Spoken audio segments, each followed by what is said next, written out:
Back to my YouTube channel. This is Nishant और आज मैं लेके आया हूँ आपके लिए एक बहुत ही special video that is how to qualify NT UGC NET. So बहुत से बच्चों को क्वेश्चन रहता है कि हम एनटीयूजीसी नेट कैसे क्वालिफाई करें, तो उसी के ऊपर आज मैं वीडियो लेके आया हूँ। तो जैसे कि आप देख सकते हैं, ये लोकेशन मेरे पीछे का आप व्यू देख सकते हैं। इस वक्त मैं हूँ चंबा में, और चंबा में मैं क्यों आया हूँ उसका भी एक रीज़न है।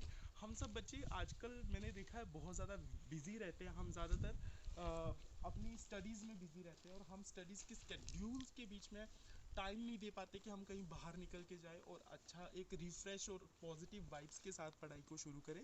तो मेरा यही मानना है कि आप एक बार पॉजिटिव वाइब्स के साथ पढ़ाई को शुरू करें, कहीं अच्छी जगह पे घूमने आए, वहाँ से अच्छी एनर्जी बटोर के जाए और उसके बाद अपनी पढ़ाई को कंटिन्यू करें। Here's a brief introduction about NTUGC NET. So NTA National Testing Agency जो है हमारा एग्ज़ाम कंडक्ट करवाती है नेट का, that is National Eligibility Test. ये एग्ज़ाम क्लियर करने के बाद आप बन जाते हैं लेक्चरर। आप लेक्चरर की पोस्ट के लिए एलिजिबल हो जाते हैं और उसके बाद आप पीएचडी भी कर सकते हैं। साथ में एनटीए जो है वो कुछ हमें प्रोवाइड करवाते हैं, कुछ ग्रांट्स प्रोवाइड करवाते हैं सो दैट हम अपनी पीएचडी अच्छे से कंडक्ट कर पाए।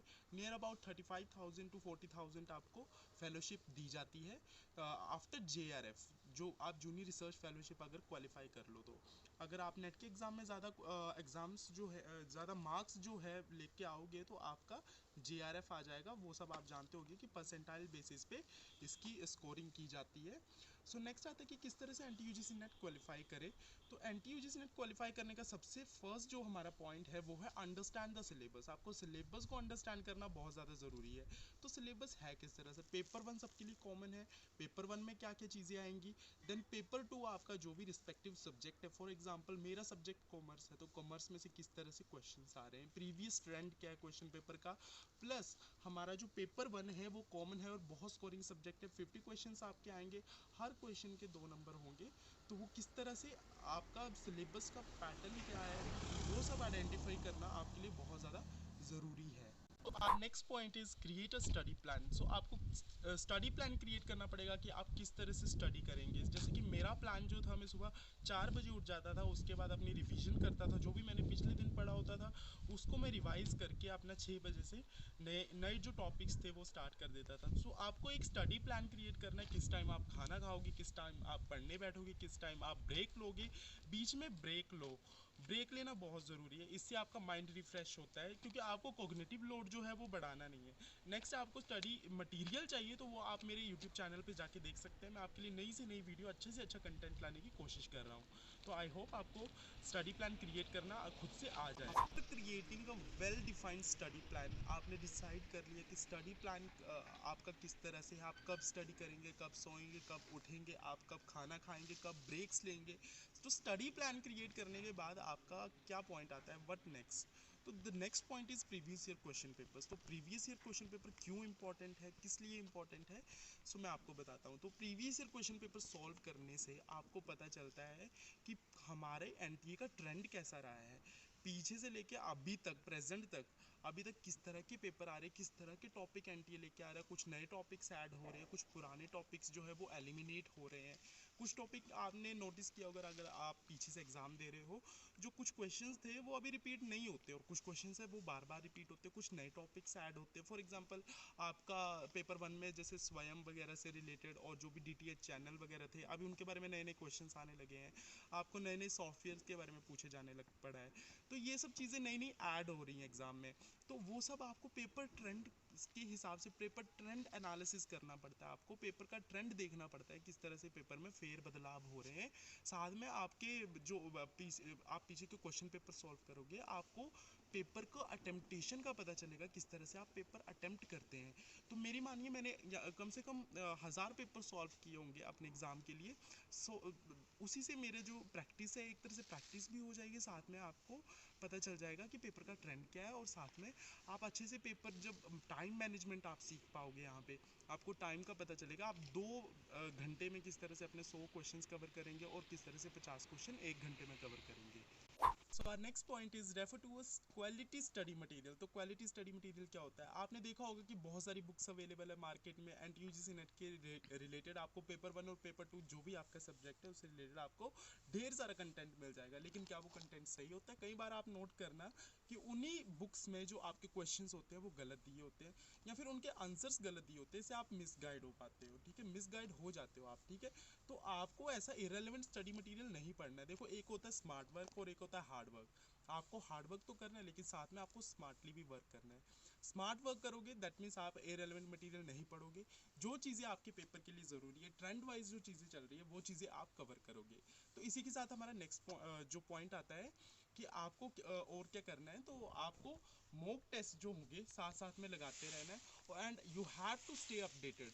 आपको अपडेटेड रहना है। अपडेटेड कैसे रहोगे? अब आप अपडेटेड रहने के लिए आप ऑनलाइन प्लेटफॉर्म्स के साथ जुड़ जाओ। ठीक है, आप ऑनलाइन प्लेटफॉर्म्स पे स्टडी करो और साथ में आप अपने यूट्यूब से स्टडी करो। सबसे अच्छा एक हब बना हुआ है यूट्यूब, जहाँ पे आपको हर तरह की वीडियो मिल जाएगी, हर टॉपिक के रिगार्डिंग वीडियो मिल जाएगी। आप मेरे चैनल पे देख लो, मैं आपके लिए नई नई वीडियोस लाता रहता हूँ।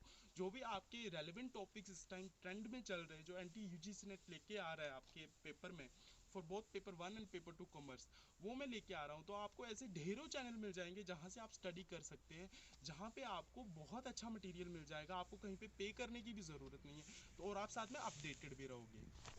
तो our next point is you should focus on your weak areas। तो आपके वीक एरियाज क्या है? तो आप सोचोगे हमारे वीक एरियाज क्या है? मेरा पेपर 1 वीक एरिया, पेपर 2, आपके दोनों पेपर में कुछ वीक पॉइंट्स होंगे। जैसे कि फॉर एग्जांपल आप पेपर 1 का देख लीजिए।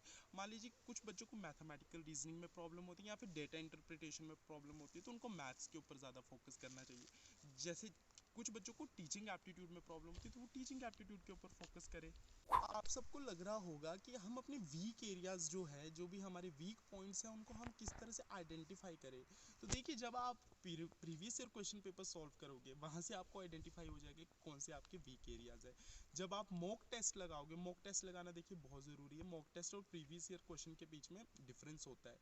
मॉक टेस्ट जो होंगे वो एक तरह से एक्सपेक्टेड क्वेश्चन होते हैं जो आपके इसी एग्जाम के बेसिस पे, किसी भी एग्जाम के बेसिस पे बनाए जाते हैं। And previous year question paper जो पिछले सालों में एग्जाम में आ चुके हैं। तो आप जब ये क्वेश्चन पेपर सॉल्व करोगे तो आपको पता चल जाएगा कि आपके कौन से एरियाज वीक है प्लस कौन से एरियाज आपके स्ट्रॉन्ग है। स्ट्रॉन्ग एरियाज को भी छोड़ना नहीं है, उनको भी साथ साथ में रिवाइज करते रहना है।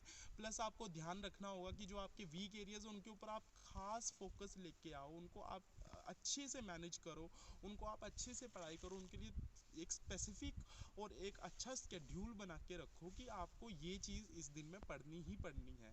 अगर आप वो स्ट्रिक्ट स्केड्यूल लेके चलोगे तो आपके बहुत सारे चांसेस, एक प्रोबेबिलिटी हाई हो जाएगी कि आप ये एग्ज़ाम क्वालिफाई कर पाओगे।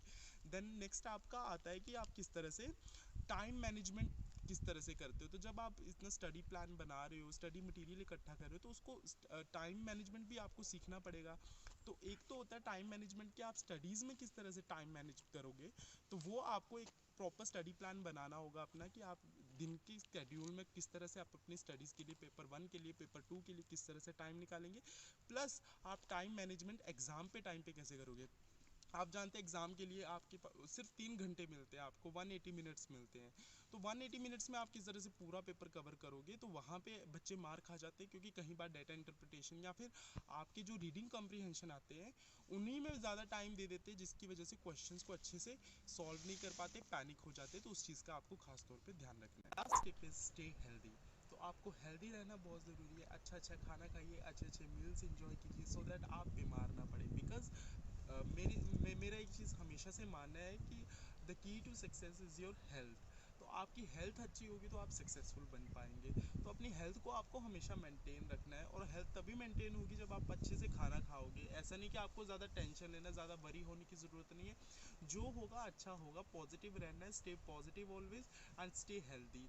क्योंकि हेल्थ जो है वो बहुत इंपॉर्टेंट है। जब आप एग्ज़ाम के टाइम पे जाओगे और आप बीमार हो जाओ एग्ज़ाम से 1-2 दिन पहले, तो आपका एग्ज़ाम ऑब्वियसली अच्छा नहीं जाएगा। तो अच्छा परफॉर्म करने के लिए आपको अच्छी पढ़ाई करनी पड़ेगी, प्लस आपको हेल्दी रहना पड़ेगा, फिट रहना पड़ेगा सो दैट आप अच्छे से एग्ज़ाम में अपना जो प्रदर्शन है अच्छे से कर पाए, आप एग्ज़ाम अच्छे से दे पाए। तो उसके लिए हेल्दी रहना बहुत ज़रूरी है। So stay healthy and stay fit. तो आज की वीडियो में सिर्फ इतना ही। मिलता हूँ मैं आपसे नेक्स्ट वीडियो में। आई होप आपको वीडियो पसंद आई होगी। So see you soon. Thank you and have a nice day.